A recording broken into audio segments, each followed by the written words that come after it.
Okay, so we're going to be doing arbitrary object injection in PHP. So this is a level that mirrors very closely the one that we were pulling our hair out doing last week for the NATA CTF labs. Let me grab the link.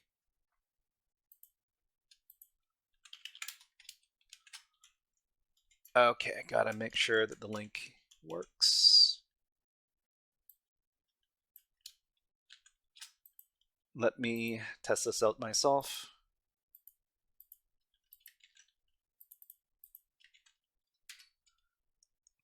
Okay, seems to be working.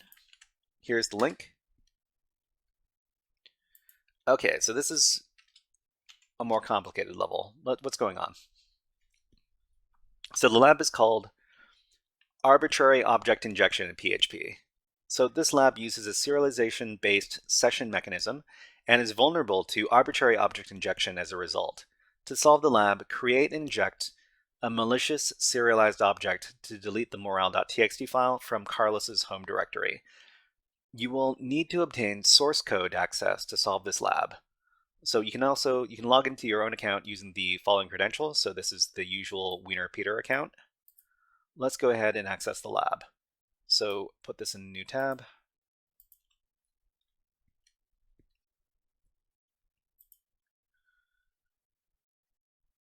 And this level is a little bit tricky. We need to do a little more investigation to figure out what's really going on. So this page over here, we need to figure out the source code for the application, because that's what it says in the description. You need to obtain the source code to solve this lab. So what are we going to do? We're going to take a look at the HTTP source for this page. So Control U to take a look at the HTTP source, and we're going to go down to the bottom over here. At the bottom of the page, there's a little note. So it says to do refactor once /lib/customtemplate.php is updated. So this is a reference to a file on the system. So this is an endpoint over here, /libs/customtemplate.php. We're going to copy this and we're going to try to access this on the web app. So here we're just going to paste in the endpoint that we found. We're going to hit enter to try to access the page. So nothing appears.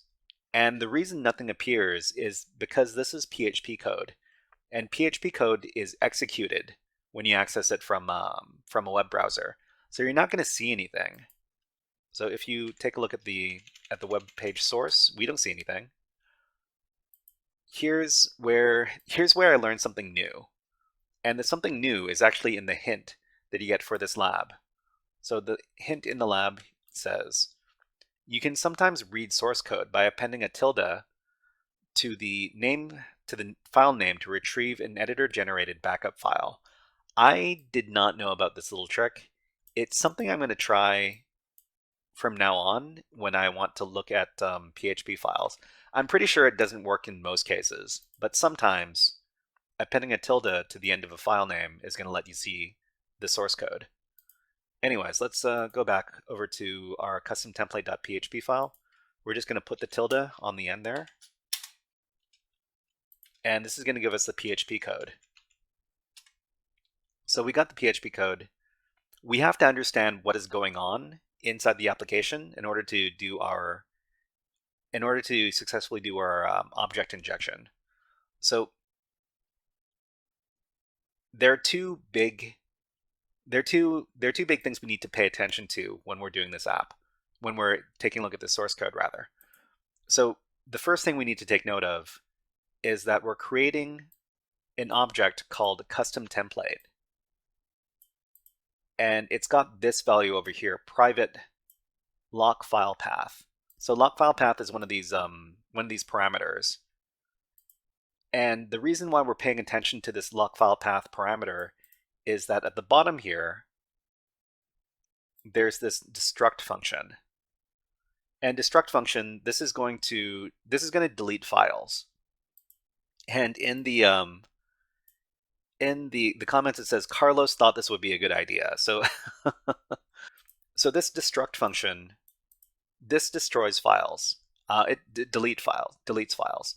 The reason why we know that this deletes files is that it uses this unlink function.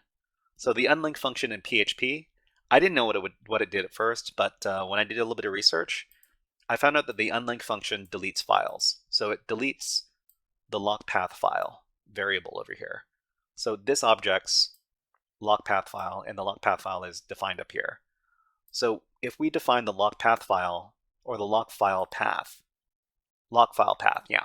If we define this as the file that we need to delete of Carlos's, then we can successfully complete the lab. So let's go ahead and try this out. So what we need to do is we need to log into the, I need to open up the lab again. We can go over to my account and we can log in as our Wiener Peter user.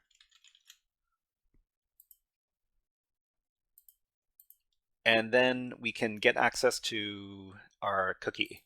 So the cookie is going to be in the usual place in our web developer tools. Let's go ahead and grab the cookie. And then let's echo this out. So we got our cookie here. So the %3ds, this is URL encoding. We need to replace the %3ds with the equal signs. So that's 2 equal signs. Echo this out, and then base64 decode it. Okay, so this is the object. So the object we've got is the user object. So we've got our object over here. We're not going to be using this user object. We're going to be using a new object. And the new object, well, okay. So the new object is going to be the custom template object. So we know, where's the custom template? It's at, let me grab that source code one more time. So the source code is at libs custom template.php. I need to take a look at that because I need to create a new object.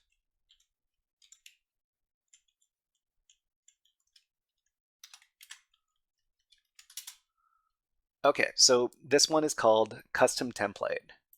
So we need to create an object that's called custom template. So O, instead of user, this is called custom template. And we need to count the number of characters in here. So this is 1, 2, 3, 4, 5, 6, 7, 8, 9, 10, 11, 12, 13, 14. So this is a 14 character object name. We need to fill this in. I think for this, we just need to set one parameter. I think the only parameter we need to set is the log file path here. I think this is all we need to do. So we need to create a log file path variable, and then we need to send this object to the application. So this is just going to have one parameter. It's going to be, let's see, log file path. How many characters is that? Log file path 1, 2, 3, 4, 5, 6, 7, 8, 9, 10.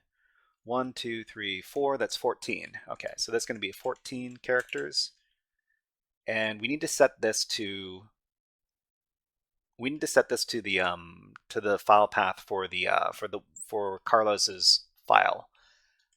And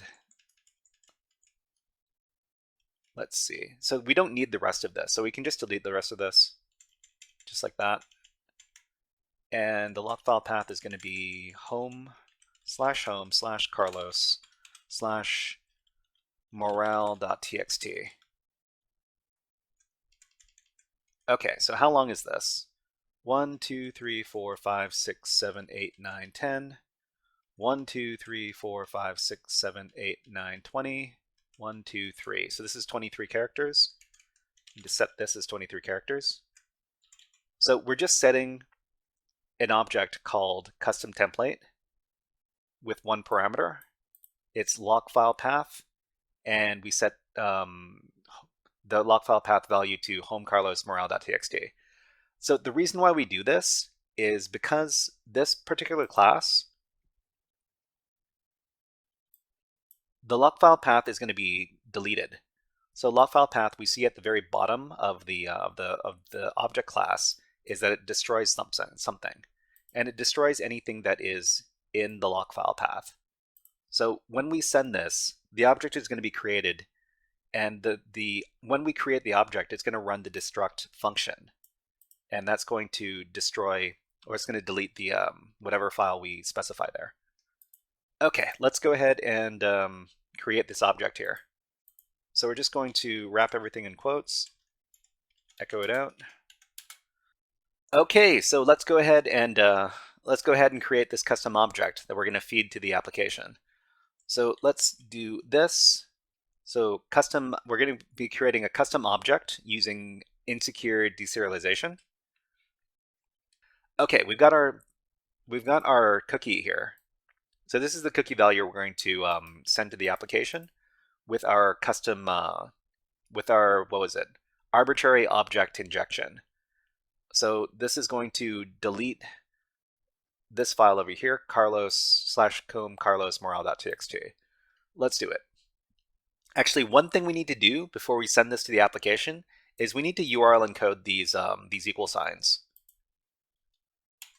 So hold on. Let's paste this in. We need to replace these equal signs with %3d. So %3d once, %3d twice. Okay, so after that, let's copy it and let's feed this to the application. Okay, let's go over to the application now,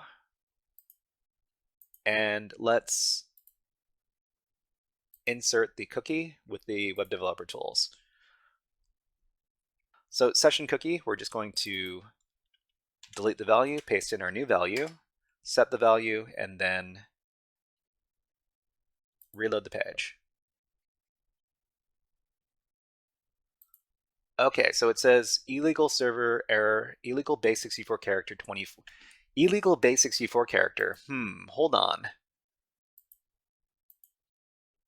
Percent. Oh, I forgot to put in the percent over here. Okay, sorry. You know what? If you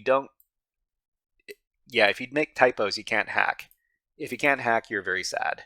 Here's the cookie I'm using. Anyways, now that I've corrected my error, let's go ahead and try injecting that cookie again. Okay, so let's see. Go back to the web developer tools, go back and inject the cookie, paste in the cookie, set the cookie, reload the page. It still says illegal base64 character. Maybe I need to keep the equal signs. Or maybe, did I make a... Did I make a mistake over here? So the object here, need to make sure there are no typos in here.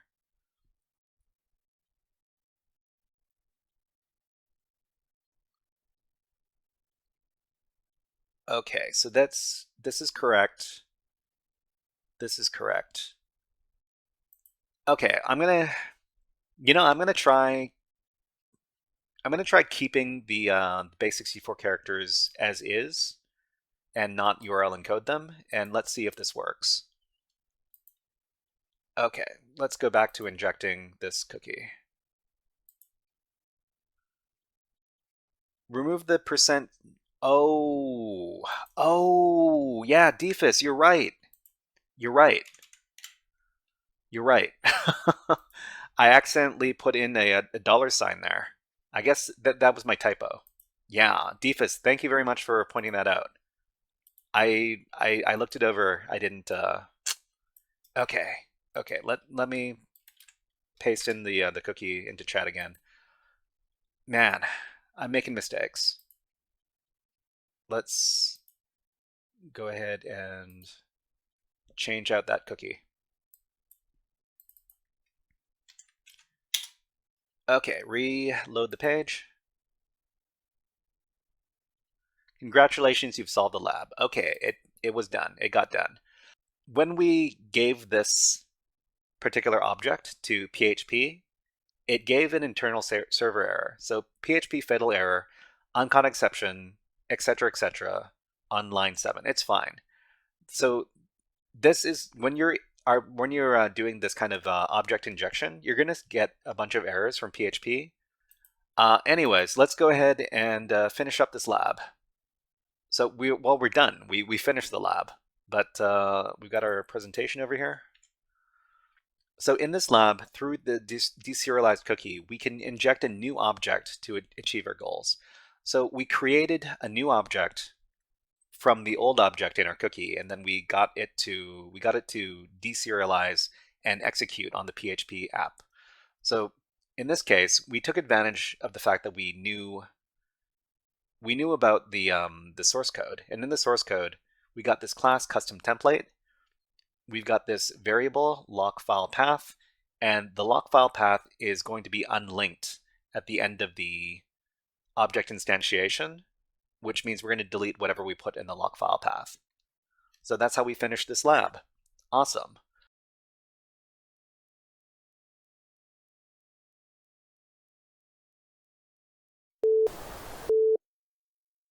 Hey there, HackerFrogs! Are you enjoying this workshop? Learning new concepts and skills? If so, there's a way you can support the channel, and it's totally free. Just click on the subscribe button below the video. Also, click on the like button. And if you have questions or comments on this workshop, please leave them below the video. Thanks for listening. And now, back to our scheduled programming.